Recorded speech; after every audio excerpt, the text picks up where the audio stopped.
I went down to St. James Infirmary. I saw my baby there. Let's go back in time, shall we? To a time where things were seen in black and white and history was in the making. In December of 1903, the Wright brothers made history with the very first controlled and powered flight of an airplane. And in July of 1953, America's beloved Chevy Corvette was first born. Flash forward to 2003, and here we are paying tribute to both at the Air and Auto Show here at the Hawthorne Municipal Airport. The event, hosted by the Western Museum of Flight, brought out people of all ages. It was a day to take a historical look at some of the most amazing vintage aircraft on display, like this P-51 Mustang called the Flying Dutchman. This aircraft was flown during World War II by Robert Goebel. He fondly remembered his days as the leading ace of his fighter squadron unit. Well, I was 21 years old, and when you're in a young, high-spirited man of 21, thinks the world is a great playground, and it was all great fun and exciting, and I guess that's why they have young people doing that kind of work. Louis Zamperini, another World War II veteran and for whom Torrance Airport is named, was also feeling nostalgic about the show. I've been dying to go to an air show for a long time. Seems like I'm out of town when there's an air show going on, but I thank God for Cindy that she put on this great show today. And I just hope there's a tremendous crowd to be here to appreciate all of these vintage airplanes. It's fantastic. I'm numb with excitement, and I just hope we have a good turnout.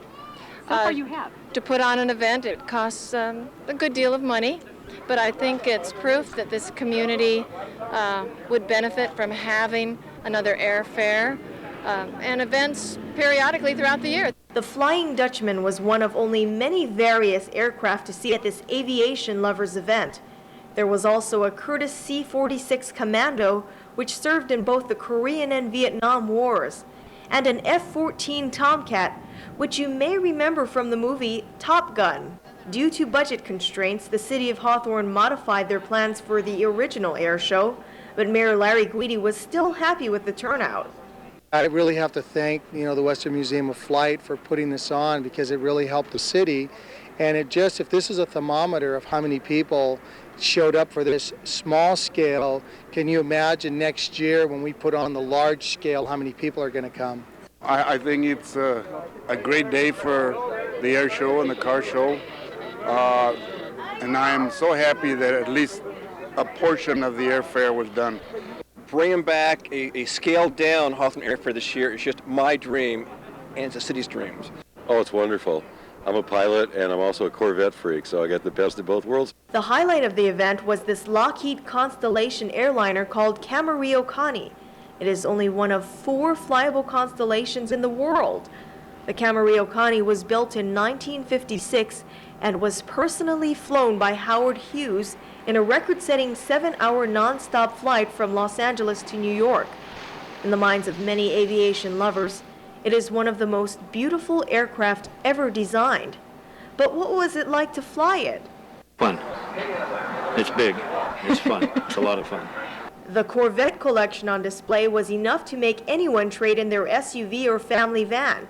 These immaculately kept cars took many event goers back to their youth.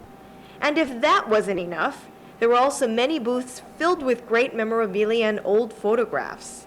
This Air and Auto Show wouldn't have been possible without the Western Museum of Flight. Their dedication to preserving these vintage aircraft is matched by their love and passion for them. Oh, I see good things happening, and I think everybody's going to get behind it and want to go forward and do more of this and keep that good old spirit of aviation alive. And they have definitely kept it alive. This Air and Auto Show brought the community together, provided a great family outing, and was a great look back in history. What a better way to spend the day! For HCTV, I'm Marissa Yamane.